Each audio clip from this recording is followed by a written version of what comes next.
Insan TV, tayangan dan saluran nasihat untuk semua insan.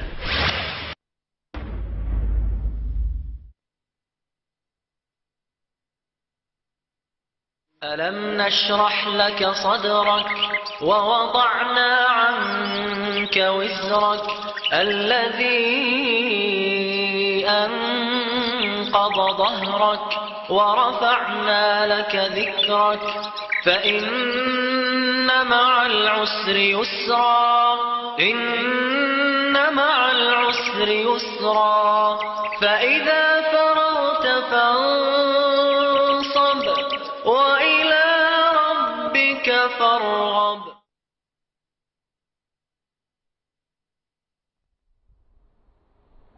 Pendengar setia Radio Telaga Dakwah, Radio Dai, Radio Tazkiyah, pemirsa Insan TV, saudara-saudariku kaum muslimin dimanapun Anda berada, Assalamualaikum warahmatullahi wabarakatuh. Semoga Allah Subhanahu wa ta'ala senantiasa melimpahkan kepada kita nikmat keislaman, keimanan, kesehatan, nikmat bisa menggunakan waktu luang untuk hal-hal yang bermanfaat, untuk hal-hal yang positif. Karena dengan kenikmatan tersebutlah kita akan bisa mewarnai kehidupan yang kita lalui ini dengan hal-hal yang mendatangkan keridhaan dari Allah Subhanahu wa ta'ala. Saudara-saudariku dimanapun Anda berada, pada pertemuan siang yang berbahagia ini kita akan melanjutkan pembahasan yang berkaitan dengan kunci-kunci kebahagiaan. Pada pertemuan-pertemuan sebelumnya telah kami jelaskan beberapa hal yang bisa menghantarkan kita untuk mendapatkan kebahagiaan yang hakiki. Di antaranya adalah keimanan dengan takdir Allah Subhanahu wa ta'ala, bahwa Allah Subhanahu wa ta'ala adalah zat Tuhan yang telah menentukan apa yang terjadi untuk kita. Kemudian juga bagaimana kita senantiasa mengingat Allah Subhanahu wa ta'ala, berzikir, mengingat Allah Subhanahu wa ta'ala. Dan pada pertemuan siang yang berbahagia ini akan kita kupas hal-hal yang bisa menghantarkan kita untuk mendapatkan kebahagiaan, yaitu dengan cara menghilangkan, menjauhkan diri kita dari penyakit-penyakit yang rawan dan sangat mungkin untuk hinggap di hati kita. Karena hati yang kita miliki ini adalah sebuah penggerak dari organ tubuh yang ada. Hati kita inilah yang akan menentukan apakah yang kita ucapkan adalah perkataan yang baik atau tidak. Hati inilah yang akan menentukan apakah yang kita lakukan itu merupakan sesuatu yang baik apa tidak. Apakah ketika kita melangkah dalam sesuatu yang diridhai oleh Allah Subhanahu wa ta'ala ataukah tidak. Ini kuncinya ada dalam hati. Karena memang pokok, pusat, penggerak bagi tubuh manusia ini adalah hati yang dia miliki. Sehingga dalam hadis yang sahih, Nabi kita yang mulia Muhammad sallallahu alaihi wasallam bersabda, "Ala inna fil jasadi mudghah." Bahwa di dalam raga manusia itu ada segumpal daging. Idza saluhat, kalau daging ini bagus, segumpal yang ada di dalam tubuh kita ini bagus, saluhasa irul jasad, maka jasad yang lain akan menjadi bagus. Wa idza fasadat, tetapi kalau segumpal hati itu tidak baik, segumpal daging itu tidak baik, fasada sairu al jasad, maka begitu kebalikannya, jasad ini akan menjadi tidak baik. Kemudian Rasulullah SAW melanjutkan hadisnya dengan mengatakan, ala wahiyya al qalbu, ketahuilah bahwa segumpal daging itu adalah hati.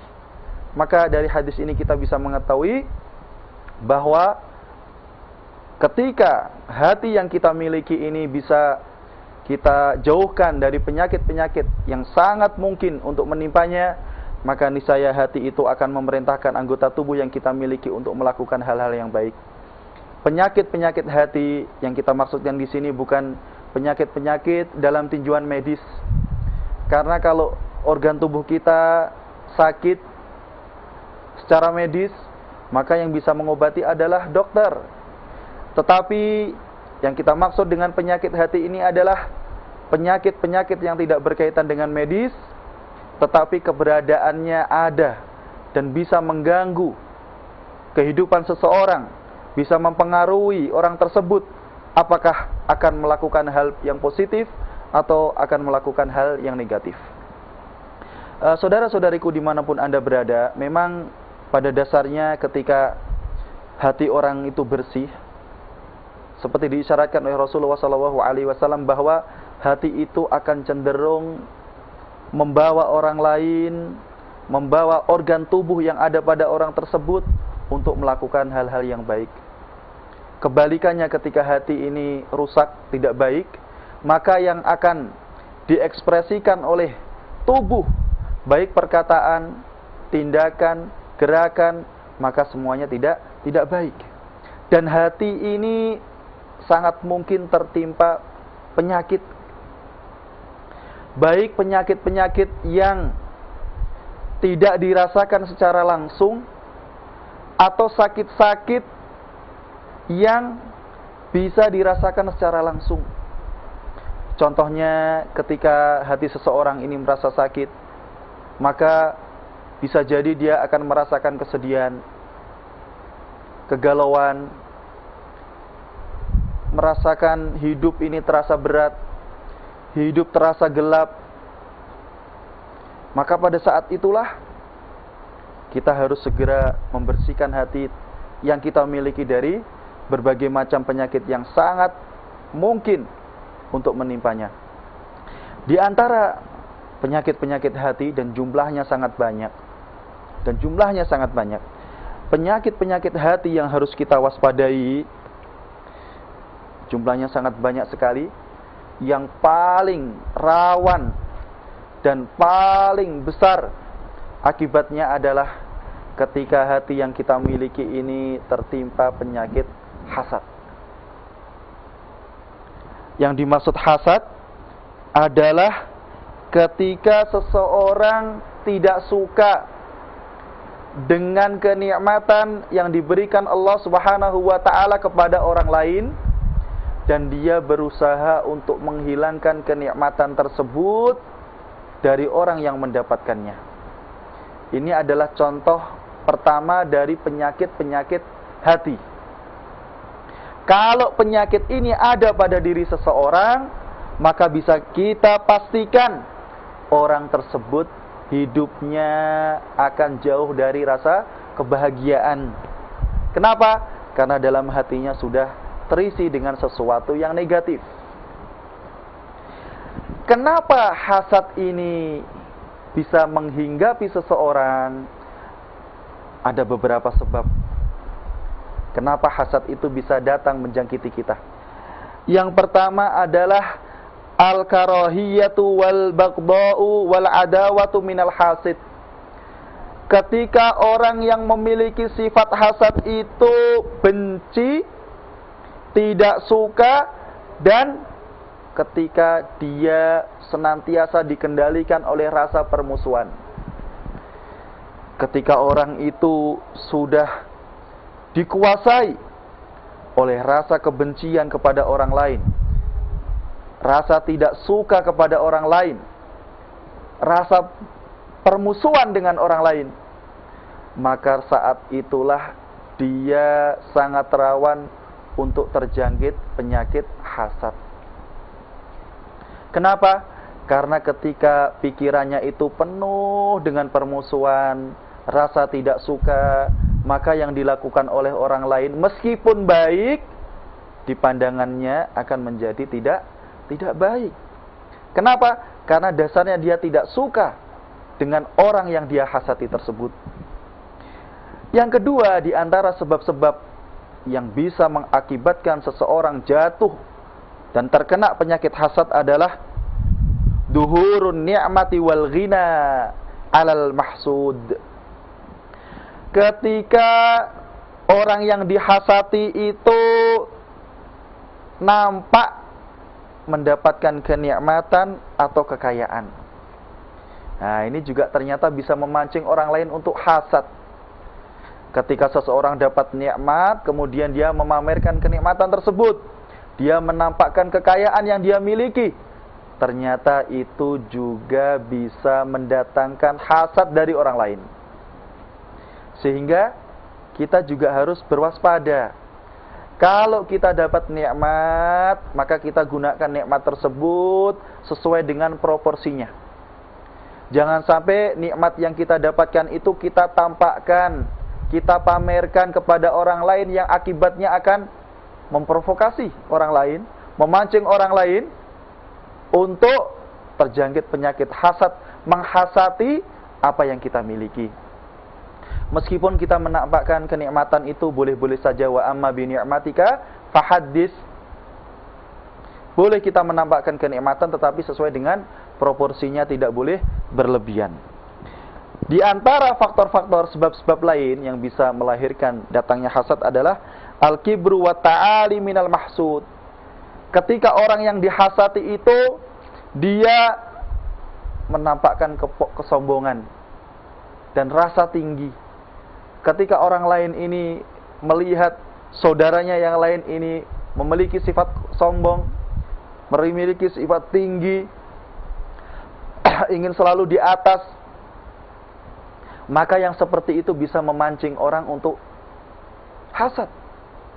Karena sudah menjadi tabiat orang itu tidak suka dengan kesombongan.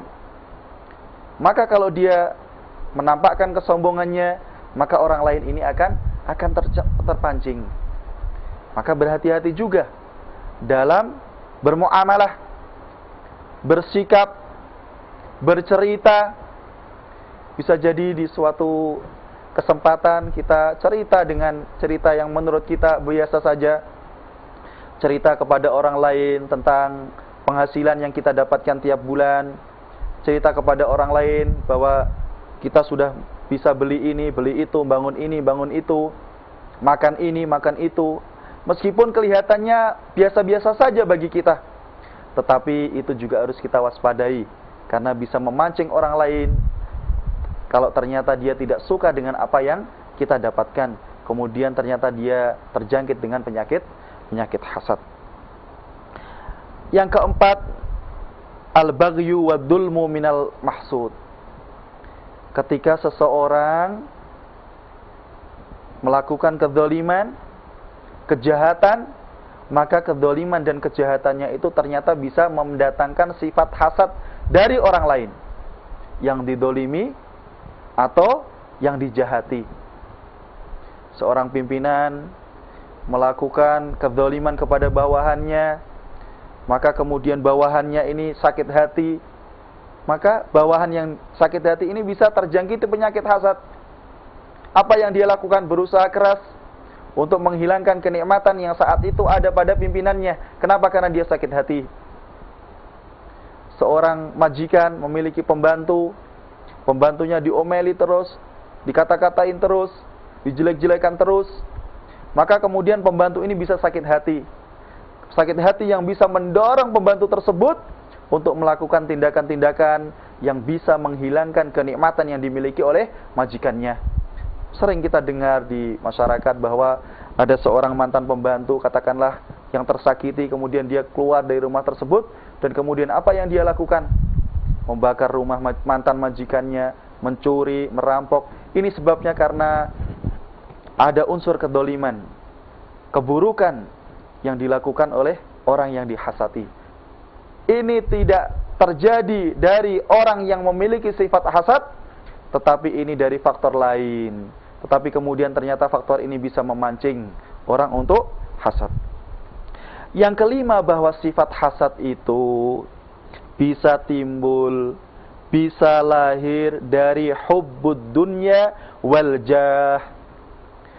Ketika seseorang ini sangat mencintai dunia, waljah dan kedudukan, wa hubbur riasah dan cinta dengan jabatannya, Dia terlalu cinta dengan dunia. Dia terlalu cinta dengan kedudukan. Dia terlalu cinta dengan jabatan. Karena dia terlalu cinta dengan dunia, maka kalau ada orang lain mendapatkan kenikmatan dunia, yang ada adalah hatinya sakit. Kalau hatinya sudah sakit, maka dia tidak rela kenikmatan itu ada pada orang lain. Yang dia lakukan berikutnya adalah berusaha menghilangkan kenikmatan tersebut dari orang yang mendapatkannya. Ada tetangganya beli mobil, beli motor, beli HP bagus, bangun rumah.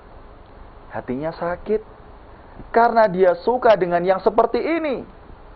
Dia tidak ingin barang-barang tersebut dimiliki oleh orang lain. Kalau ada orang lain yang memilikinya, dia sakit hati. Kemudian berusaha menghilangkan hal-hal tersebut dari orang lain. Atau hubbul jah. Dia terlalu suka dengan kedudukannya. Dengan jabatannya. Makanya kalau ada orang yang promosi jabatan, mengalahkan jabatan yang dia miliki, dia adalah menjadi orang yang pertama kali galau. Ada orang yang pertama kali tidak suka. Orang yang pertama kali menjadi tidak suka dengan orang yang mendapatkan jabatan baru. Kalau ada orang lain memiliki pendidikan lebih tinggi, maka dia menjadi orang yang pertama kali galau. Menjadi orang yang pertama kali tidak suka. Bahkan nanti ini merembet kemana-mana. Orang yang gajinya lebih tinggi dari apa yang dia dapati, maka orang tersebut akan langsung dia hasati. Tidak dia sukai.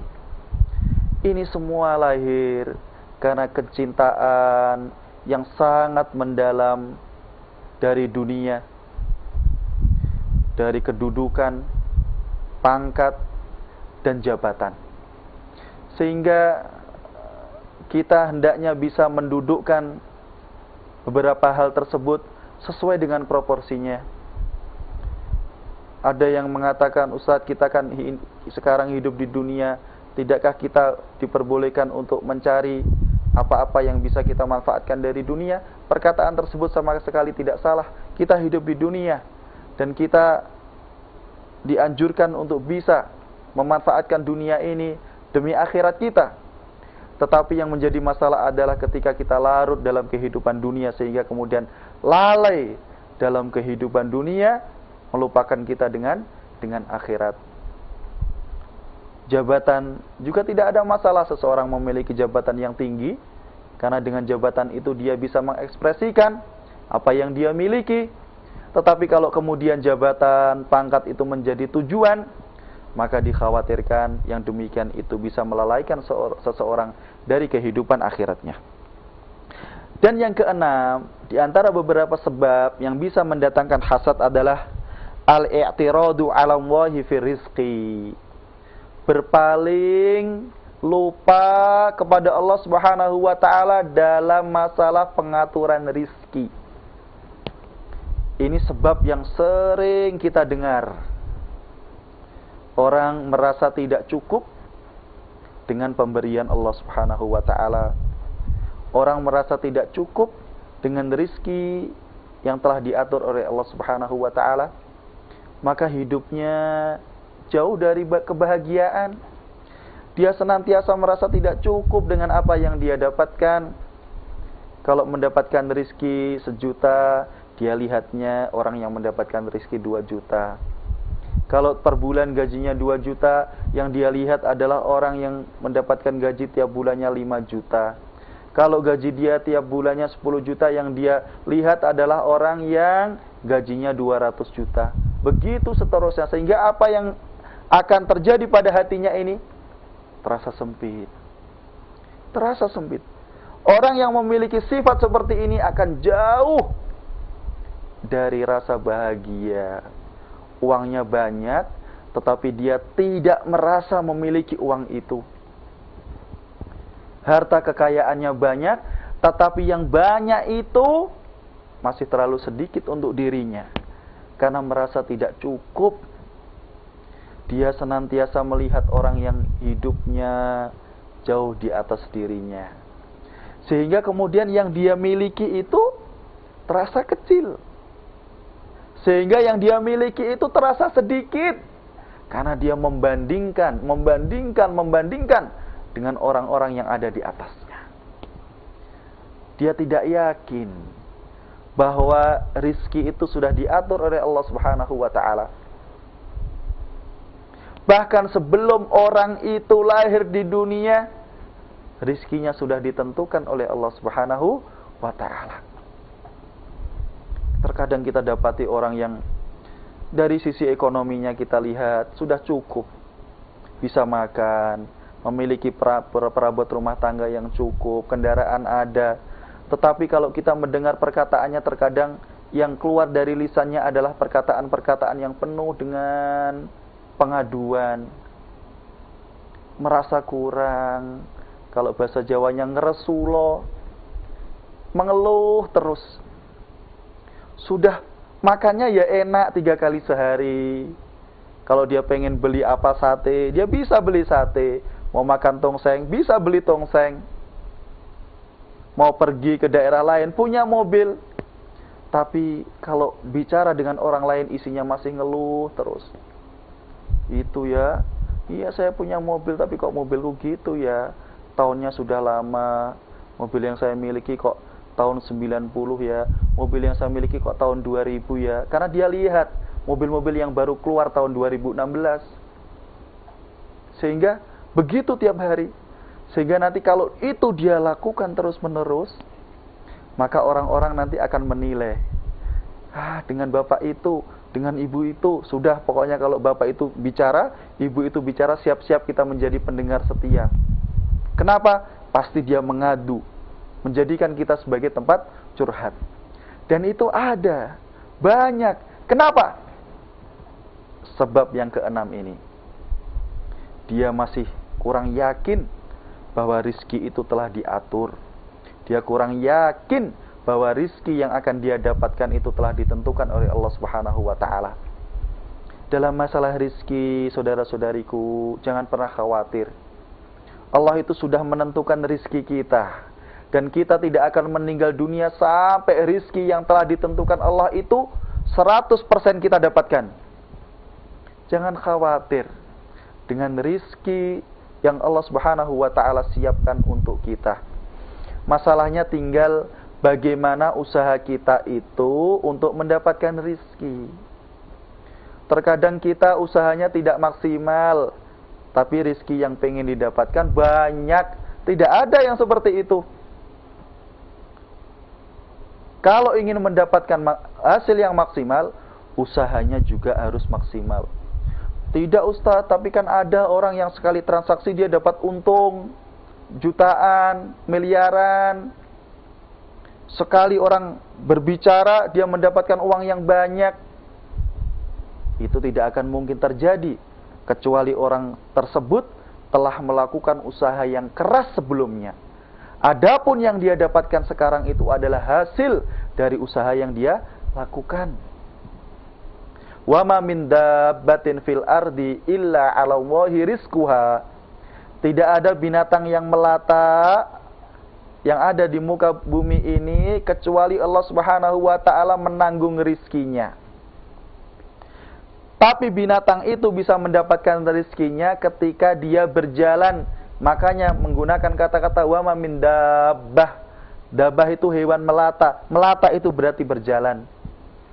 Kalau ada hewan diam di tempatnya, dalam satu ruangan, tidak mau gerak kemana-mana, menunggu makanan yang akan dia makan itu sampai makanan itu datang, maka binatang itu akan mati kelaparan. Kok ada ayam tidak dikasih makan pemiliknya, tapi ayam itu nggak mau keliling mencari makanan, dia akan mati. Maka kita manusia ini menjadi jauh lebih mulia dari para binatang. Sehingga usaha kita diberikan akal oleh Allah Subhanahu wa ta'ala. Kita diberikan banyak potensi oleh Allah Subhanahu wa taala. Sekarang pertanyaannya adalah, sudahkah kita menggunakan potensi tersebut dengan maksimal atau belum? Kita kan sering mengeluh, sulit, susah, kok berat, hidup ini tantangannya kok banyak. Sudah mengeluh, padahal belum melakukan apa-apa. Usaha yang keras, karena hidup itu tidak mudah.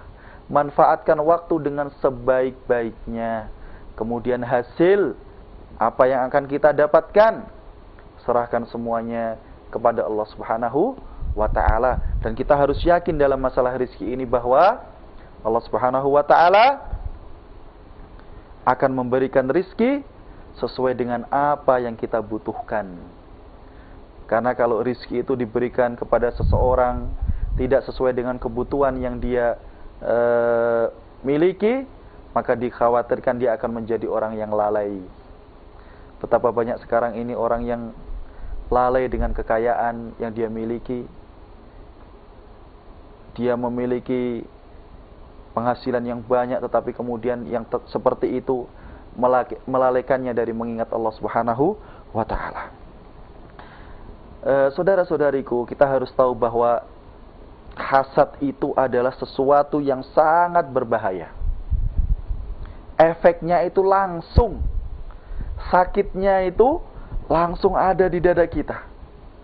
Orang yang hatinya diselimuti oleh rasa hasad, maka begitu orang lain mendapatkan nikmat, dia langsung terasa sakit.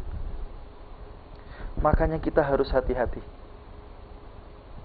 Makanya dalam sebuah hadis yang sahih, Rasulullah SAW memberikan isyarat tentang efek negatif dari hasad. Beliau mengatakan, innal hasada, sesungguhnya hasad itu ya'kulul hasanati, akan bisa memakan, menghabiskan kebaikan-kebaikan seseorang.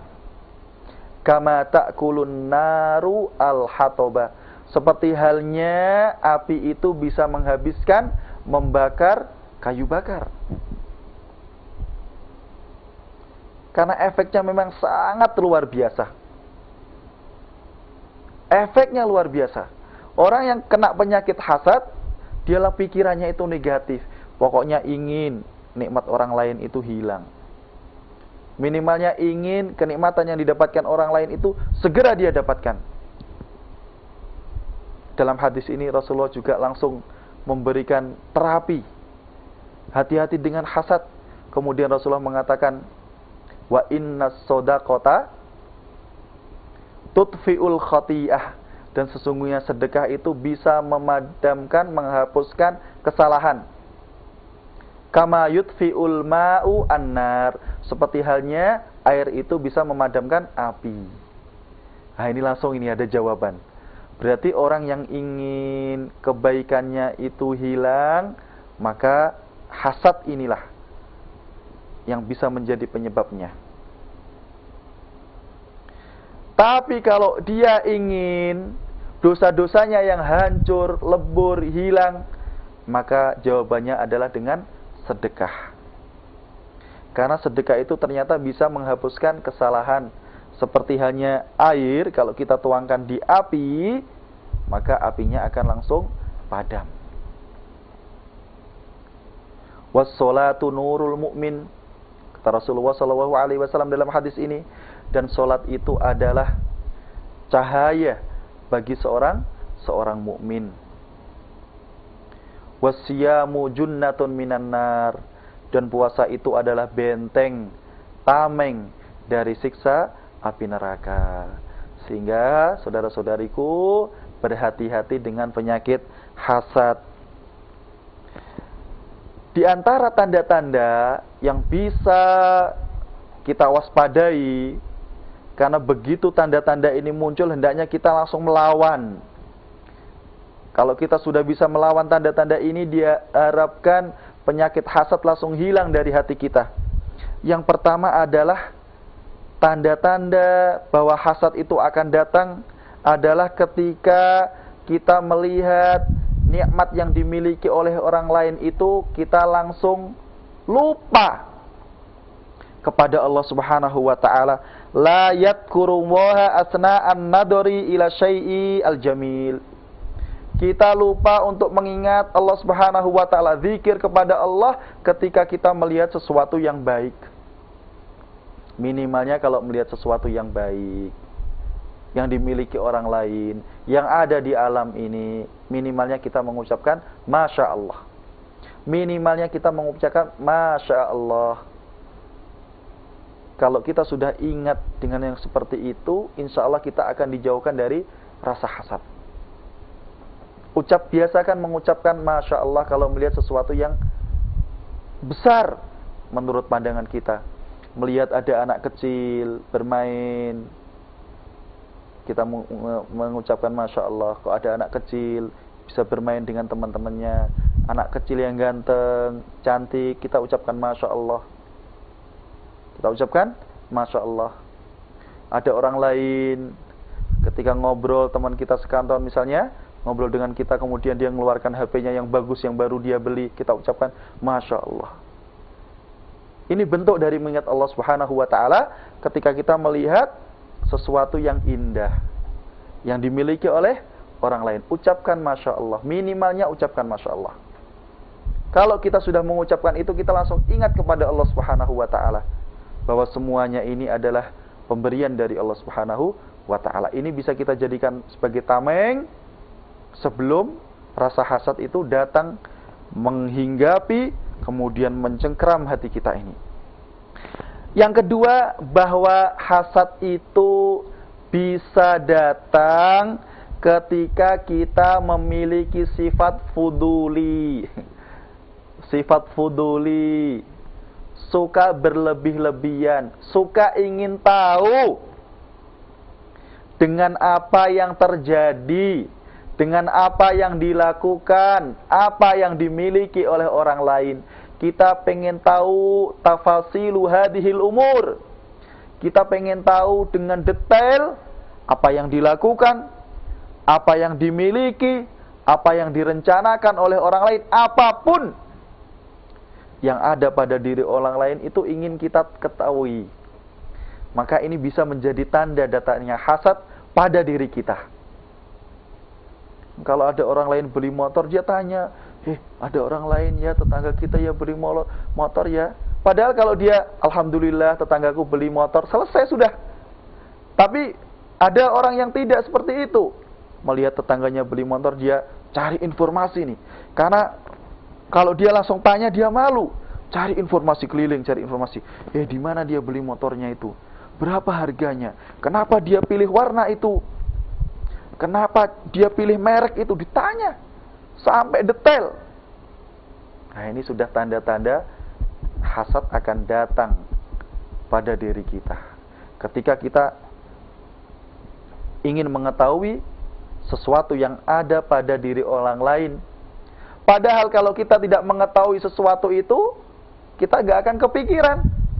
Gak ada kaitannya sesuatu itu dengan diri kita.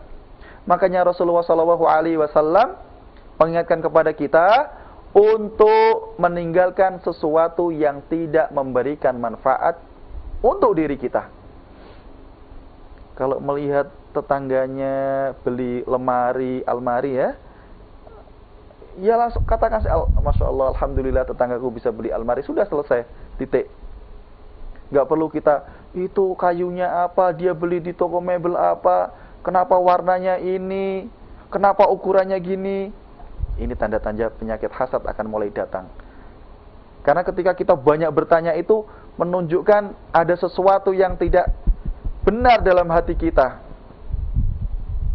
Sehingga karena hati kita ini nggak benar, makanya kita pengen tahu lebih banyak. Kalau rasa itu sudah mulai datang, maka harus kita cegah, kita keluarkan. Cukup apa yang memberikan manfaat untuk kita. Yang tidak memberikan manfaat, sudah biarkan saja. Tidak perlu ditanya dan tidak perlu kita ketahui. Juga kita harus tahu bahwa hasad itu bisa datang ketika kita tidak memiliki sesuatu, yang sesuatu itu dimiliki oleh orang lain. Makanya kalau kita melihat teman kita mendapatkan kenikmatan, bisa beli ini, bisa beli itu, yang ini dan itu tidak kita miliki, maka kita ucapkan Masya Allah, Alhamdulillah teman kita bisa beli. Karena ini rawan. Karena ini rawan. Kita bisa mendengar, kita sering melihat bahwa ada orang-orang ini karena dia ingin memiliki barang yang tidak dimiliki oleh orang lain, maka yang dilakukan adalah cenderung hal-hal yang negatif. Minimalnya dia akan berupaya keras untuk bisa memiliki barang tersebut dengan cara menghutang. Setelah menghutang, dia tidak tahu bagaimana cara melunasi hutang tersebut. Ini yang sering terjadi. Ada tetangganya punya apa begitu, barang apa begitu, dia tidak punya, maka dia galau. Pertama dia galau, itu kok tetanggaku punya ya, aku nggak punya ya. Maka kemudian pikirannya adalah bagaimana ini saya bisa memiliki barang tersebut. Kemudian sudah, jalan yang paling bisa saya ambil adalah dengan cara menghutang. Kemudian dia ngutang. Padahal belum tentu dia itu membutuhkan barang yang dimiliki oleh orang lain. Orang tetangga kita beli sepeda mainan itu, yang kecil itu, karena dia memiliki anak kecil. Anak kita sudah besar, kita nggak memiliki kebutuhan untuk memiliki barang yang sepeda mainan yang digunakan anak kecil itu. Tapi terkadang seperti itu memaksakan diri. Yo, dulu anakku yang sudah 6 tahun, 7 tahun ini kan dulu waktu kecil nggak punya sepeda kayak gitu. Wah, nanti dia kasihan ini, dibelikan. Padahal sudah tidak butuh lagi, sudah besar sekarang. Kalau masih menghutang masih mending. Nanti kalau yang levelnya naik lagi ini malah yang negatif jalan keluarnya. Apa itu? Mencuri. Sangat mungkin terjadi. Merampok. Sangat mungkin terjadi. Korupsi. Sangat mungkin terjadi. Pengen beli mobil, nggak punya uang. Diberikan amanah untuk mengelola uang. Ya sudah, korupsi. Padahal sebenarnya dia tidak sangat butuh dengan mobil itu. Tapi karena dia melihat orang-orang punya mobil, dia terdorong untuk juga memiliki mobil. Kok diberikan amanah memegang uang di kantornya, maka korupsi. Itu kecenderungan yang sering terjadi. Bahkan sampai merampok. Sering kita melihat seperti itu. Sering kita mendengar seperti itu. Sehingga kalau ini mulai datang, maka harus kita cegah, deteksi dini, sehingga kemudian hati kita ini bisa selamat. Hati kita bisa selamat. Saudara-saudariku, para ulama menjelaskan bahwa hasad itu ada 4 tingkatan. Karena pembagian hasad ini beda-beda tingkatannya. Ada yang tingkatannya biasa, ada yang tingkatannya parah. Yang pertama di antara bentuk-bentuk dari hasad itu adalah tamanni zawalin ni'mati anil mun'am alaihi walau lam tantaqil lil hasid. Ini tingkatan yang pertama adalah ketika seseorang itu berharap agar kenikmatan yang ada pada orang lain itu hilang. Meskipun kenikmatan itu kemudian tidak menjadi miliknya. Gak apa-apa kenikmatan itu tidak menjadi milikku. Yang penting kenikmatan itu hilang dari orang tersebut. Ini bagian bentuk pertama dari hasad. Dia gak suka kalau ada orang lain mendapatkan kenikmatan. Makanya kemudian dia berharap agar kenikmatan itu hilang. Meskipun hilangnya kenikmatan itu tidak berpindah kepadanya. Gak apa-apa, saya gak punya itu. Yang penting saudaraku itu, tetanggaku itu gak memiliki barang tersebut. Kalau sudah hilang maka dia senang. Alhamdulillah, dia kemarin beli motor, sekarang motornya hilang. Alhamdulillah, tuh. Tetangganya beli motor baru, motornya hilang. Orang yang hasad ini apa yang dia ucapkan? Alhamdulillah. Ini level pertama ini. Senang kalau kenikmatan yang dimiliki oleh orang lain itu hilang. Ya kan? Makanya dia beli motor, sekarang motornya hilang. Alhamdulillah. Ya, ini orang yang kena penyakit hasad level 1. Ada juga bentuk kedua. Ini yang lebih parah dari level 1. Tamanni zawalin ni'mati 'alal mun'am 'alaihi wa husuluhu 'alaiha. Dia tidak cuma berharap agar kenikmatan itu hilang, tidak. Tapi dia berharap kenikmatan itu hilang dan berpindah kepadanya. Nah, dia senang kalau tetangganya itu kehilangan motor. Kemudian dia senang kalau bisa membeli motor. Kamu ya motornya hilang ya kemarin. Alhamdulillah. Aku loh kemarin baru beli motor. Nah, dia senang kalau tetangganya itu kehilangan sesuatu dan kemudian dia mendapatkan sesuatu yang baru saja hilang dari tetangganya. Bahkan yang lebih parah itu dia berharap mendapatkan sesuatu yang sekarang dimiliki oleh tetangganya. Biasanya ini dalam masalah jabatan ini. Kalau barang ini jarang, meskipun ya ada mengambil barang orang lain, itu kan pertamanya dari hasad. Itu kok barangnya bagusnya dia ambil, dia curi. Ini kan pertamanya dari hasad. Tapi yang sering terjadi adalah jabatan, posisi di tempat dia bekerja, usaha berbagai macam cara agar orang yang dihasati itu kehilangan jabatannya dan agar jabatan itu bisa berpindah kepadanya. Maka banyak cara yang sering dilakukan itu pergi ke dukun, paranormal, agar pimpinan yang lebih tinggi itu memecat orang tertentu dari jabatannya dan agar kemudian jabatan yang kosong itu diisi oleh orang yang hasad tersebut. Nah, ini banyak terjadi. Ini level kedua ini. Ini sangat berbahaya. Sangat berbahaya. Ya, kalau kita memiliki sifat seperti ini, ya tidak mungkin kita akan menjadi orang yang bahagia. Sehingga ini menjadi bahasan kita. Ketika penyakit-penyakit hati ini, yaitu hasad ini, bisa jauh dari diri kita, maka bi'idnillahi ta'ala kita akan mendapatkan bagian dari kebahagiaan. Level yang ketiga berikutnya adalah tamanni husulihi ala misli ni'mah allati indal mun'am alaihi hatta la yahsul at-tafawutu bainahuma. Yang ketiga ini bentuknya adalah dia berharap agar kenikmatan yang didapatkan oleh orang lain itu juga dia dapatkan. Meskipun dia tidak berharap agar kenikmatan yang didapatkan orang lain itu hilang. Dia hanya berharap kalau orang lain punya motor, maka saya juga harus memiliki motor. Kalau HP-nya orang lain itu bagus, harganya 5 juta, maka HP saya juga harus 5 juta. Ini bagian dari hasad. Meskipun dia tidak berharap agar kenikmatan yang dimiliki oleh orang lain itu hilang. Tapi ini juga bagian dari hasad. Yang keempat, itu hampir mirip dengan yang ketiga, tetapi dalam masalah kebaikan. Dan yang keempat ini diperbolehkan. Namanya bukan lagi hasad, tetapi namanya seperti dikatakan para ulama adalah al-ghibthah. Ketika kita melihat orang lain bisa melakukan kebaikan dan kita ingin bisa melakukan kebaikan seperti yang dilakukan oleh orang lain tersebut.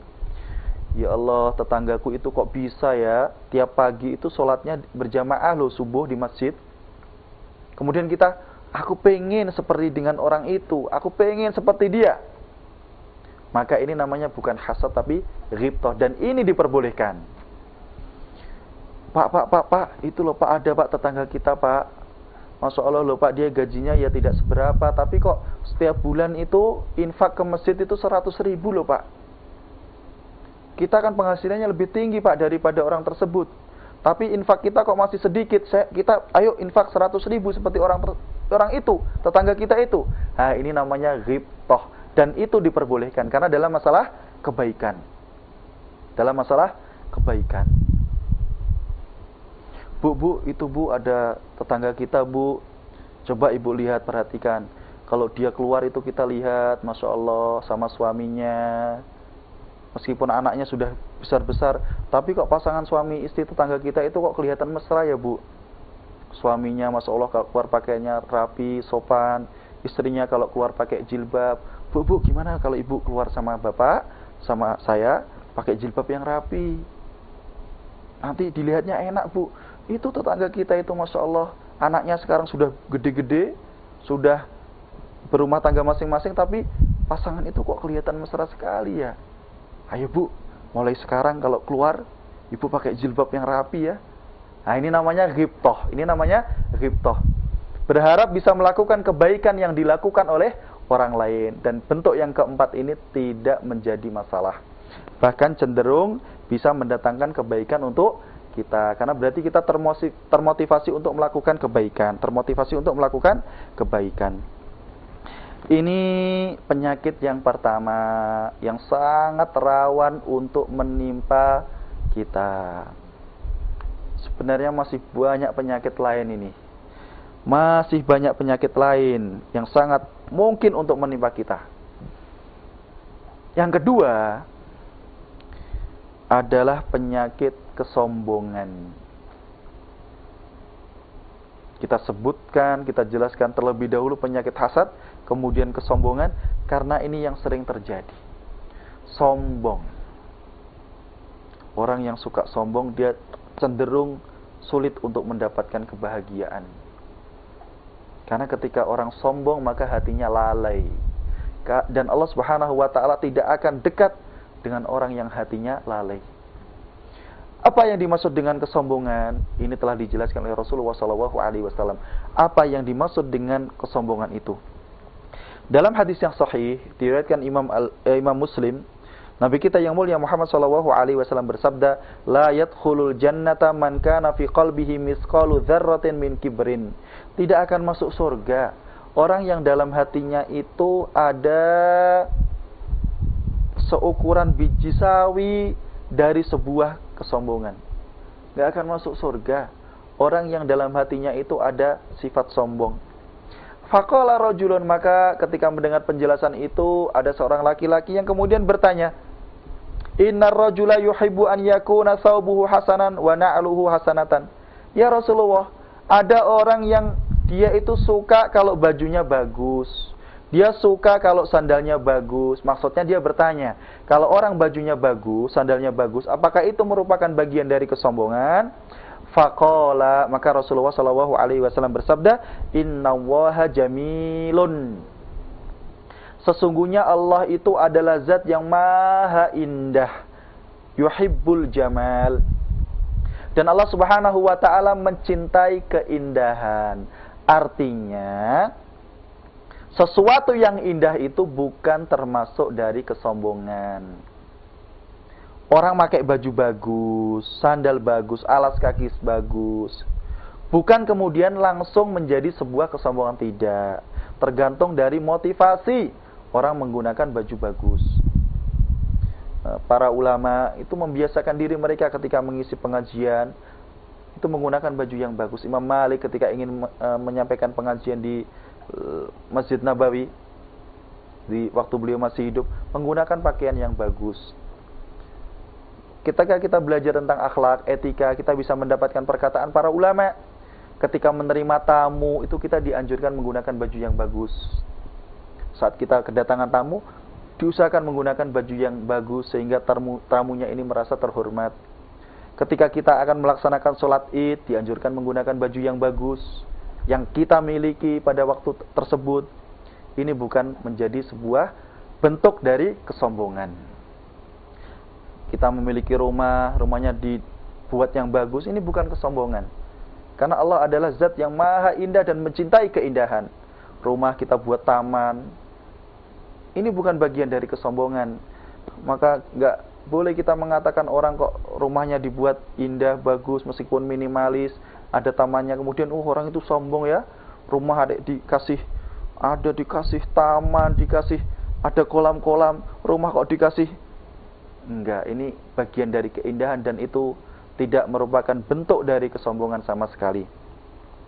Rasulullah SAW kemudian mengatakan, al-kibru, yang dimaksud dengan kesombongan adalah batarul haq, menolak kebenaran, wa ghamtun nasi, dan menganggap remeh, menganggap rendah orang lain. Itulah yang dimaksud dengan kesombongan. Yang dimaksud dengan menolak kebenaran itu apa? Ketika dia tidak mau menerima kebenaran yang datang dari orang lain dan menganggap enteng, menganggap remeh dari kebenaran yang datang. Terkadang kita masih seperti itu. Kalau mendengar ceramah, itu mau melakukan, kalau yang ceramah Ustadz Fulan, Kiai Fulan. Meskipun ada tetangga kita bukan ustadz, gak pernah nyantri, meskipun perkataannya itu benar, tapi gak mau dia dengarkan. Kenapa? Dia gak pernah nyantri, dia gak pernah masuk pondok pesantren, kok bicara tentang agama, maka gak mau dia terima, dipandang remeh. Tidak mau menerima kebenaran. Ini adalah bagian dari al-kibru, bagian dari kesombongan. Yang kedua adalah batorul haq, menganggap remeh, menganggap rendah orang lain, tidak bisa menghargai orang lain. Itulah kesombongan. Dan biasanya saudara-saudariku yang berbahagia dimanapun Anda berada, ada beberapa hal yang bisa memotivasi kita, mendorong kita untuk sombong. Yang pertama kali, yang sangat mungkin menjadikan kita sombong itu biasanya adalah ilmu. Ilmu itu biasanya membuat kita sombong, merasa paling pinter. Nah, ini sebab pertama yang membuat orang sombong. Dia menjadi orang yang paling kelihatan memiliki ilmu yang luas, tidak mau belajar dari orang lain, meminta orang lain untuk hanya mendengar pendapatnya saja. Makanya dia suka kalau kuliah, kemudian mendapatkan gelar akademis, maka dia bangga dengan gelar akademis yang dia miliki. Dia menganggap orang yang tidak kuliah, tidak S1, tidak S2, tidak S3, ini adalah orang-orang yang tidak memiliki ilmu. Nah, ini tanda-tanda kesombongan. Tanda-tanda dari kesombongan. Lalai, lupa, karena dia merasa ilmu yang dia miliki itu adalah yang paling tinggi. Yang paling tinggi. Hal lain yang bisa menyebabkan orang sombong itu adalah al-hasabu wan nasab. Dia sombong karena dia membanggakan keturunannya. Dia sombong karena dia membanggakan keturunannya. Saya ini loh keturunan dari keluarga ini. Saya ini loh darah biru. Saya ini loh, coba lihat silsilah keluarga saya. Itu silsilah keluarga ustadz semua itu. Makanya hati-hati dengan saya ini keturunan ustadz. Saya ini keturunan bangsawan. Saya ini keturunan akademisi dalam bidang ini. Nah, ini nasab. Dia terlalu mengagung-agungkan nasab dia, membanggakan orang tuanya, membanggakan kakeknya, nenek moyangnya, terlalu dia banggakan. Suatu ketika datanglah Abu Dzar kepada Rasulullah SAW. Kemudian Abu Dzar mengatakan, "Qawaltu rajulan indan Nabi SAW." Suatu ketika saya datang kepada Nabi, kata Abu Dzar, kemudian saya ceritakan tentang keadaan seorang laki-laki kepada Rasulullah SAW. Fa'ayyartuhu bi ummihi. Kemudian laki-laki itu saya hina, kata Abu Dzar, dikarenakan kedudukan ibunya yang rendah. Faghadiba, maka Rasulullah SAW marah, memarahi Abu Dzar karena menganggap rendah seseorang dikarenakan ibu yang dimiliki oleh orang tersebut. Kemudian beliau berkata kepada Abu Dzar, "Ya Aba Dzarrin, wahai Abu Dzar, innaka mru'un fika jahiliyah." Engkau adalah orang yang masih memiliki sifat jahiliyah.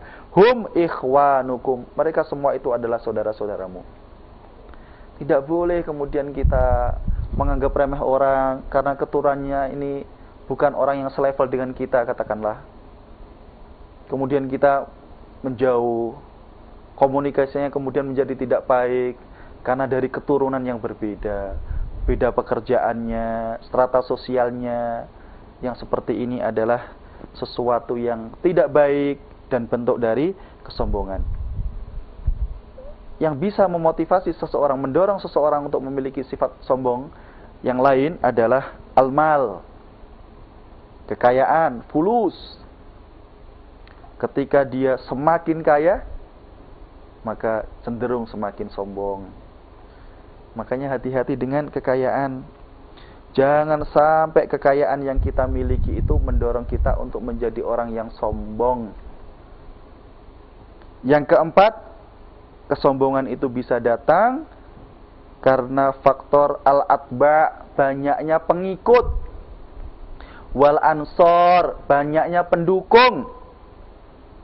Jadi kita merasa bahwa kita ini orang yang hebat, kita merasa menjadi orang yang top karena kita ini pengikutnya banyak, pendukungnya banyak. Ini loh saya Ustadz Fulan, saya sekarang menjadi ustadz guru di sebuah pesantren. Pesantren saya itu muridnya beribu-ribu dan itu semua saya yang ngajar. Wah, ini sudah datang ini penyakit sombong ini. Kalau pesantren-pesantren yang lain kecil itu muridnya cuma ratusan, saya ini mengajar di pesantren, muridnya ribuan. Nah, ini sombong ini. Ini loh, saya ngisi pengajian. Kalau hari Ahad atau hari Jumat, pengajian yang saya sampaikan itu diikuti 5.000 orang.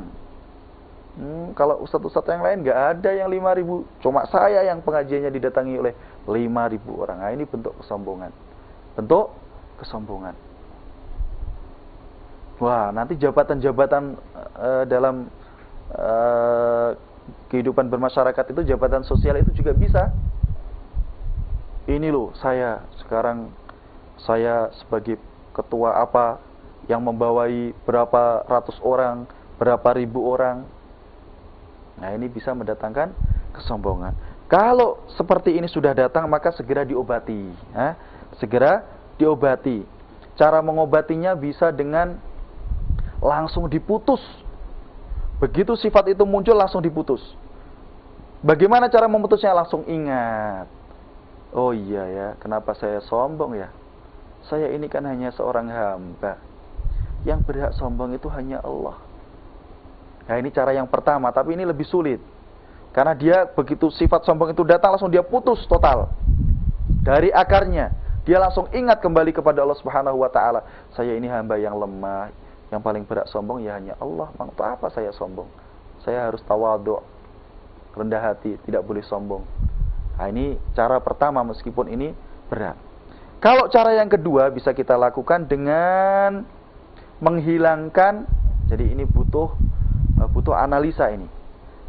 Kira-kira sifat apa yang datang kepada kita, kemudian sifat negatif yang datang kepada kita yang bisa memancing kita untuk sombong itu kemudian kita hilangkan. Kita hilangkan. Contohnya adalah ketika kita merasa sombong dengan ilmu kita. Sombongnya karena ilmu.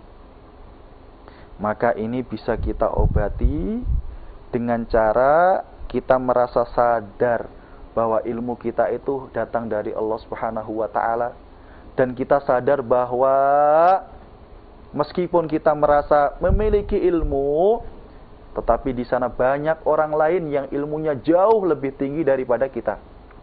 Wa fawqa dzi ilmin alim. Dan di atas setiap orang yang memiliki ilmu itu masih banyak orang yang jauh lebih alim. Wa fawqa kulli dzi ilmin wa fawqa kulli dzi ilmin alim. Tidak ada di dunia ini orang yang pintar satu-satunya, tidak ada. Ilmu yang dia miliki bisa jadi tidak dimiliki orang lain, tapi dia bisa jadi tidak memiliki ilmu yang dimiliki oleh orang lain. Dia sudah merasa memiliki gelar S1, gelarnya banyak, SPDI, dapat gelar LC, kemudian dapat gelar S2 MA, MPD, gelar doktor. Dia merasa bahwa itu sudah segalanya. Kalau kita sudah merasa seperti itu, cepat. Tidak, ini ilmu yang saya miliki ini baru sedikit. Di sana masih banyak sekali orang-orang yang ilmunya jauh lebih tinggi. Nah, kalau kita sombongnya karena faktor ilmu, harus segera kita sadari bahwa di dunia ini banyak sekali orang-orang yang ilmunya jauh lebih tinggi daripada kita. Sehingga meskipun gelar akademis kita banyak, biasa saja. Wong gelar akademis itu tidak memberikan apa-apa, tidak memberikan dampak apapun kepada kita. Dampak yang bisa datang dari gelar akademis itu apa? Urusan administrasi. Tapi kalau dalam masalah berdakwah, pendidikan, itu kembali kepada ilmu. Yang mengajar itu ilmunya ada apa tidak? Dia memiliki ilmu apa? Tidak. Gelar akademis bukan segalanya. Gelar akademis bukan segalanya. Yang kedua, kalau seumpama kesombongan itu karena faktor nasab keturunan, maka kita harus sadar, cepat-cepat sadar bahwa orang-orang yang kita banggakan selama ini karena nasabnya yang tinggi, ayah kita, kakek kita, ayahnya kakek kita, itu sebagian di antara mereka sekarang sudah ada di liang kubur. Sudah ada di liang kubur. Sudah meninggal dunia. Sudah tidak ada. Yang kita banggakan aja sudah tidak ada. Kok kita ini masih membangga-banggakan? Bahkan hendaknya kita langsung ingat, apa sih yang kita banggakan itu? Sedangkan keturunan yang kita banggakan, ayah kita, keluarga kita, itu pun diciptakan oleh Allah Subhanahu wa taala dalam keadaan yang hina. Wa bada'a khalqal insani min tin. Allah Subhanahu wa taala memulai penciptaan manusia itu dari tanah. Summa ja'ala naslahu min sulalatin min ma'in mahin. Kemudian Allah Subhanahu wa taala menciptakan keturunan orang tersebut dari saripati air yang hina. Apa air hina itu? Mohon maaf, air sperma. Kita ini dari air yang hina loh. Air yang bau. Siapapun gak mau mencium air itu. Airnya jelek. Kok masih bangga? Kok masih bangga? Saya ini loh, bapak saya ini, gak akan ada orang yang berani sama saya. Saya ini kan anaknya aparat saya ini. Siapa yang berani dengan saya? Nanti saya laporkan bapak saya. Begitu. Dia nggak sadar bapaknya itu sebentar lagi pensiun. Dia nggak sadar bapak yang dia banggakan itu, kakek yang dia banggakan itu, dulunya adalah keturunan. Kalau bapak yang kita banggakan itu berarti keturunan dari kakek kita, hasil dari min ma'in mahin. Bapak yang kita banggakan itu hasil dari proses air yang hina. Airnya siapa? Kakek kita.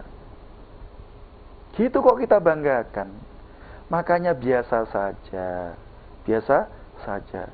Tidak perlu terlalu membangga-banggakan. Kalau merasa senang, dilahirkan dari keluarga yang berada, kedudukan sosialnya baik, ya wajar-wajar saja, tetapi jangan berlebihan. Jangan dijadikan itu sebagai sesuatu yang kita banggakan, tidak. Kemudian kalau ternyata bahwa yang menjadikan rasa sombong kita itu adalah harta, jabatan, maka kita harus tahu bahwa kedudukan kita naik itu karena harta dan jabatan. Orang itu katakanlah sekarang menghormati kita karena jabatan dan harta kita. Makanya tidak perlu sombong dengan harta. Karena sekarang kan ada orang itu merasa karena uangnya dia banyak, maka orang yang datang kepada dia ini banyak. Banyak didatangi orang, pagi, siang, malam, sore banyak datang. Karena dia seorang pejabat, banyak menentukan keputusan yang strategis, maka banyak orang yang datang karena kepentingannya. Maka kemudian dia merasa sombong. Ini loh saya, tamu saya setiap hari banyak sekali. Iya, karena dia punya jabatan, karena dia punya uang. Sadarilah bahwa kedudukan kita menjadi tinggi karena jabatan dan harta. Ingat pada saat itu, biar penyakit ini hilang, kita akan tidak menjadi berharga ketika jabatan dan kekayaan yang kita miliki hilang. Maka ini banyak terjadi di masyarakat. Tadinya dia kaya, banyak orang yang datang karena ada kepentingan.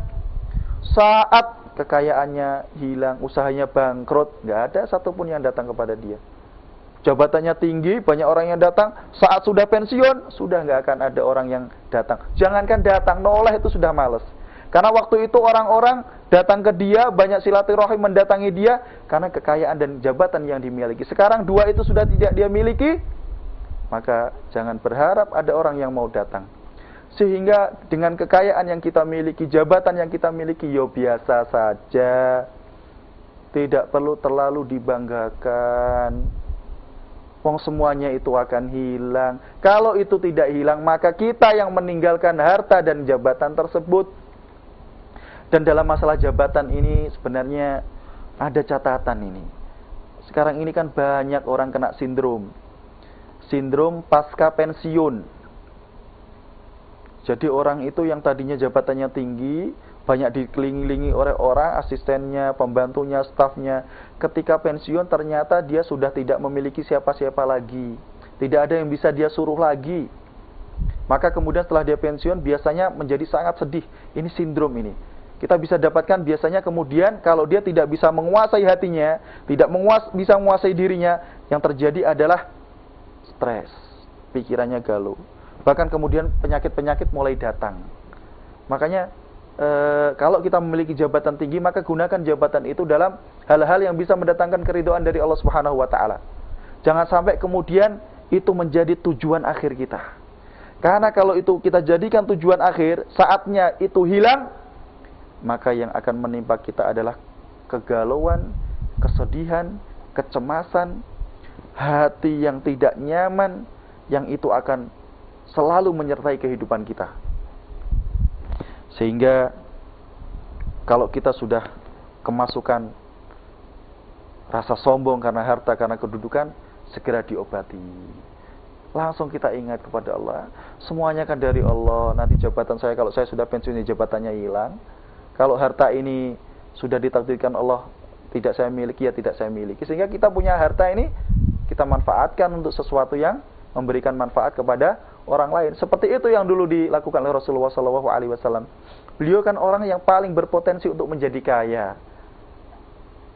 Bagaimana tidak? Karena 1/5 dari ghanimah itu diberikan wewenang penuh kepada beliau untuk mengatur. Untuk apa itu yang mengatur beliau? Beliau adalah sebagai kepala pemerintahan, seorang presiden kalau zaman kita sekarang ini. Tapi tidak, beliau dapat ngalir, sehingga hidupnya barokah.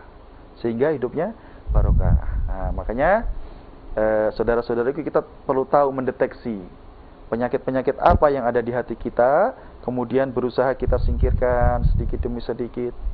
Kalau itu sudah bisa hilang dari hati kita, maka kebalikannya, tidak penyakit hati yang kita dapatkan, tetapi yang kita dapatkan adalah rasa bahagia. Meskipun hidupnya biasa saja, tapi dia merasa paling orang yang, ya Allah, hidupku kok nikmat ya. Oh, tetangganya punya nikmat ini, beli ini, dia tenang-tenang saja. Mungkin ini yang bisa disampaikan pada pertemuan siang yang singkat ini. Sebelum kita akhiri, kita jawab beberapa pertanyaan ini. Ada yang sudah masuk.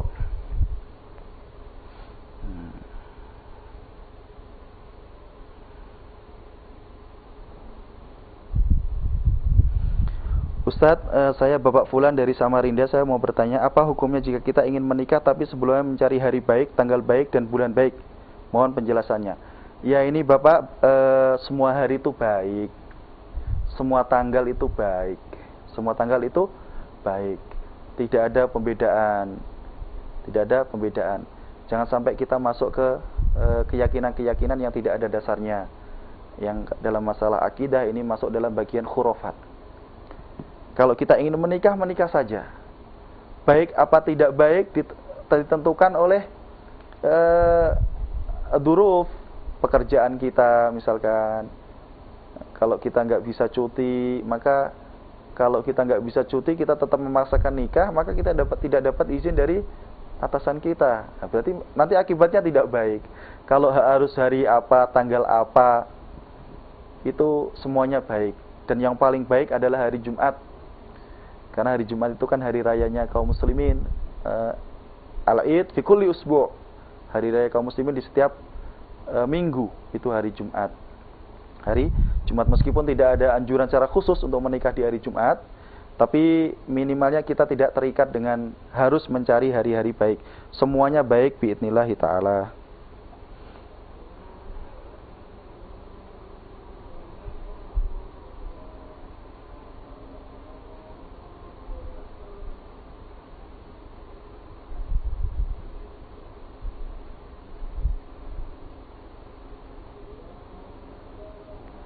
Ustadz, saya sering disakiti teman dengan lisan, bahkan cara mereka bercanda kadang dengan tangan bahkan kaki. Padahal saya tidak suka bercanda. Sehingga yang timbul adalah rasa sakit pada diri hati saya. Bagaimana cara mengatasinya agar mereka tidak dolim pada saya? Ini dari Kalimantan Barat. Dijelaskan Pak, dijelaskan. Terkadang orang itu atau terkadang orang itu melakukan sesuatu kepada kita, sesuatu yang tidak kita sukai karena dia tidak tahu. Suka tidak suka itu terkadang kan tergantung orang, karena cara pandang orang itu kan berbeda-beda. Makanya kalau kita tidak suka dengan perlakuan khusus dari seseorang, maka kita sampaikan kepada orang tersebut dengan cara yang baik. Dengan cara yang baik. Karena bisa jadi canda yang biasa, canda yang kelihatan biasa, itu menjadi masalah untuk orang lain yang tidak suka bercanda. Dan ini menjadi hal yang manusiawi. Mohon maaf, saya mengajar di sebuah pesantren. Itu terkadang murid-murid juga seperti itu. Ada yang pendiam banget, itu dia sangat tertutup orangnya. Ketika mendapati dari orang lain canda, yang saya lihat candanya itu biasa-biasa saja, artinya sebenarnya tidak akan menimbulkan apa-apa, ya namanya canda biasa anak-anak. Tapi bagi anak tersebut, santri tersebut menjadi masalah. Nah, kalau kita merasa punya sifat seperti itu, maka kita jelaskan. Sehingga kemudian orang lain, teman kita itu menyadari, oh berarti saya boleh canda dengan teman-teman. Tapi kalau khusus untuk dia, canda saya rubah tidak seperti ini. Nah, ini perlu dikomunikasikan dengan cara yang baik. Dikasih tahu. Nanti kalau teman kita tahu, insya Allah dia akan kemudian bersikap kepada kita dengan cara yang paling tepat. Wallahu ta'ala alam.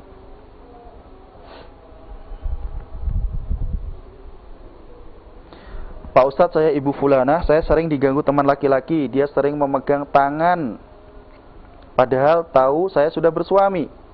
Ketika saya menegur, dia marah, padahal dia seorang faqih dan saya dianggap sombong. Mohon penjelasannya Pak Ustadz. Wah, ini kalau sudah main tangan ini, pegang tangan ini harus dilaporkan ke suami. Ini tidak boleh. Tidak boleh. Minimalnya ibu sampaikan. Yang ibu lakukan sudah benar ini. Saya menegur dan marah, benar. Harus ditegur dan harus marah. Karena nggak boleh laki-laki yang bukan mahram salaman dengan wanita yang bukan mahram. Apalagi ini kalau wanitanya nggak mau dipegang, kok ada laki-laki yang memaksakan diri memegang tubuh wanita tersebut, ini pelecehan. Ini pelecehan, nggak boleh ini terjadi. Dan yang ibu lakukan ini benar, ibu harus marah, ibu harus tegur. Ini marah dalam kondisi yang tepat ini. Ini pelecehan, tidak boleh terjadi. Megang. Kalau yang di sini tangan, meskipun itu sesuatu yang sangat negatif, masih mending kan biasanya dipegang itu anggota tubuh yang lain. Maka wanita kalau digitukan harus marah. Ini ekspresi dari keimanan yang kita miliki. Harus marah. Nah, kalau saya punya istri, kok istri saya diganggu dengan ini, sudah taruhannya diri saya ini. Cari orangnya. Seumpama saya punya istri, diganggu, istri saya nggak suka diganggu itu, sampai dipegang-pegang gitu, ya suami ini yang harus turun. Ini kehormatan. Kalau suaminya diam, itu dayus. Suami yang tidak memiliki rasa cemburu, istrinya diganggu orang lain, dia tenang, nggak boleh. Ini harga diri kita ini. Makanya suaminya ini harus tahu dan mengingatkan orang yang suka jawil-jawil ini. Yang suka jawil-jawil ini, izzatul Islam di sini. Kemuliaan Islam ya ada di sini. Nanti nggak ada bedanya orang yang istiqomah dalam agama Islam dengan yang tidak istiqomah. Kalau kemudian kita dilecehkan tapi kita tidak menunjukkan kemarahan kita. Saya membaca pertanyaan ini sudah marah ini, apalagi kalau benar-benar terjadi di hadapan saya. Nggak boleh, ibu harus marah. Kalau dia masih nekat terus, laporkan ke suaminya. Suami ibu maksudnya, biar suaminya turun tangan. Kalau dia, laporkan ke atasannya. Kalau perlu laporkan ke polisi, karena itu bentuk pelecehan. Dan saya sangat senang sekali bahwa ibu sudah marah ketika dipegang tangannya oleh laki-laki yang bukan mahram. Tidak boleh bersalaman, tidak boleh megang. Liyut ana ra'su ahadikum bima khitin min hadidin khairun lahu min an yamassa imra'atan la tahillu lahu. Seandainya kepala kalian itu, salah satu kepala kalian itu ditusuk dengan jarum dari besi, itu lebih baik daripada dia harus menyentuh kulit wanita yang bukan mahram untuk dia. Makanya tidak boleh. Kalau ada yang bermain-main seperti ini, maka harus kita tampakkan, Bu. Betul yang ibu lakukan, ekspresikan. Saya nggak suka. Apa maksud kamu? Tunjukkan. Nanti biar laki-laki itu mikir. Biar laki-laki itu mikir, tunjukkan. Kalau perlu lapor ke suaminya ibu, biar suami ibu yang mengatasi. Nanti kalau suami ibu nggak bisa mengatasi, lapor ke atasannya atau lapor ke polisi, karena ini bentuk pelecehan. Wallahu ta'ala alam.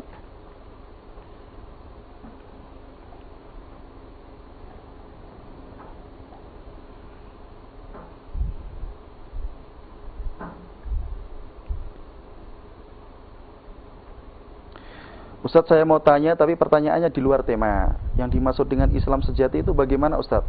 Ya, tidak ada istilah khusus sebenarnya Islam sejati. Tetapi kalau yang dimaksud dengan Islam itu apa? Ya, Islam yang didasari dengan dalil-dalil. Karena Islam ini kan agama warisan. Dari siapa? Dari Nabi kita yang mulia Muhammad SAW. Sehingga kalau kita ingin mengetahui nilai-nilai Islam, maka caranya adalah belajar dari apa yang diajarkan oleh Rasulullah SAW. Belajar apakah yang kita pelajari itu dari sunnah, dari Al-Quran dulu, kemudian dari sunnah, dari perkataan para ulama. Sunnah yang di sini yang dimaksud adalah dengan hadis, dari perkataan para ulama, dan seperti itu. Jadi istilah Islam sejati ini sebenarnya tidak ada, karena memang tidak pernah dibicarakan oleh para ulama. Tapi kalau kita ingin belajar Islam, maka yang perlu kita perhatikan adalah bagaimana kita mengambil nilai-nilai Islam itu dari apa yang diajarkan oleh Rasulullah SAW. Karena beliau yang dipilih Allah Subhanahu Wa Taala untuk mengajarkan Islam. Kalau kita ingin mengetahui Islam dengan benar, maka kita kembali kepada beliau, apa yang diajarkan beliau. Kalau kita mengamalkan Islam ini sesuai dengan apa yang diajarkan beliau Rasulullah Muhammad SAW, maka yang kita dapatkan adalah Islam sesuai dengan apa yang diajarkan oleh Rasulullah SAW, yang mana beliau telah dipilih oleh Allah Subhanahu Wa Taala untuk menyampaikan risalah ajaran Islam ini. Wallahu ta'ala alam.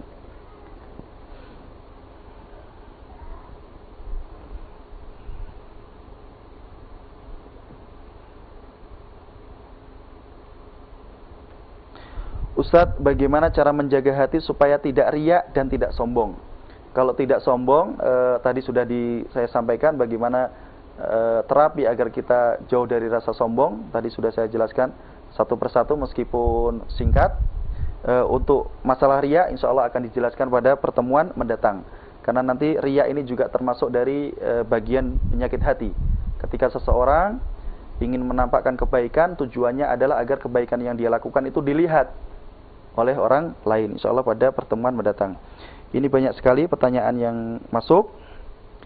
Nah, kita jawab pertanyaan terakhir karena keterbatasan waktu.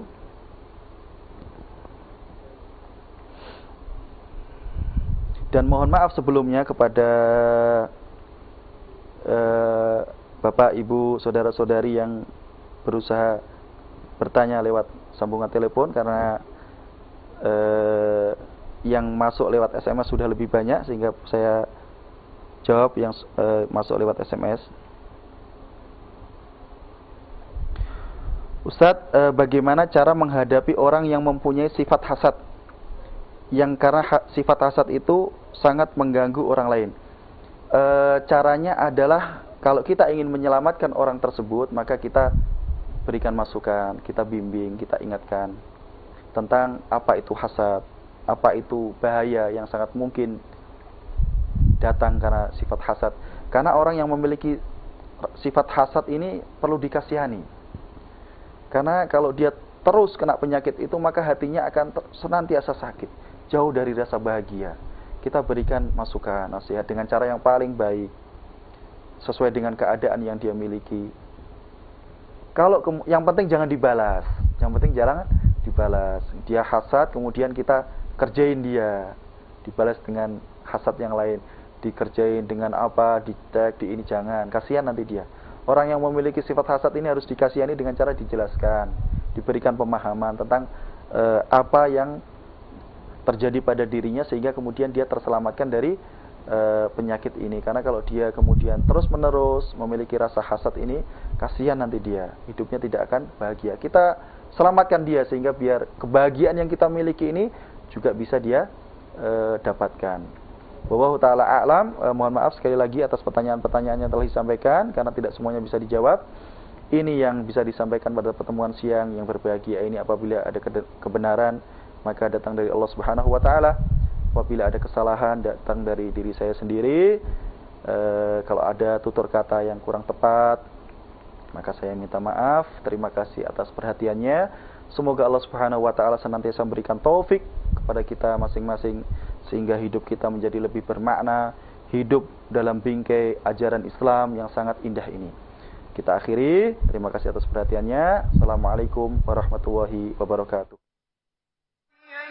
ينادي للإيمان أن آمنوا بربكم فآمنا.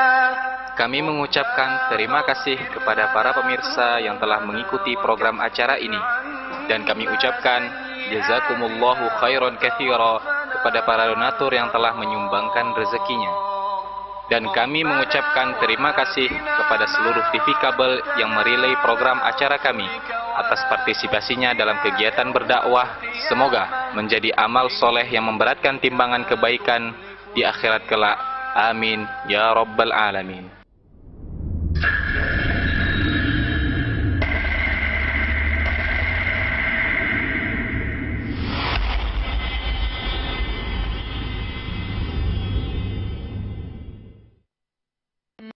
Saksikan program acara Mutiara Kolbu bersama Ustadz Hafid Al-Mustafa hari ini pukul 15.30 waktu Indonesia Barat, hanya di Insan TV, untuk semua insan.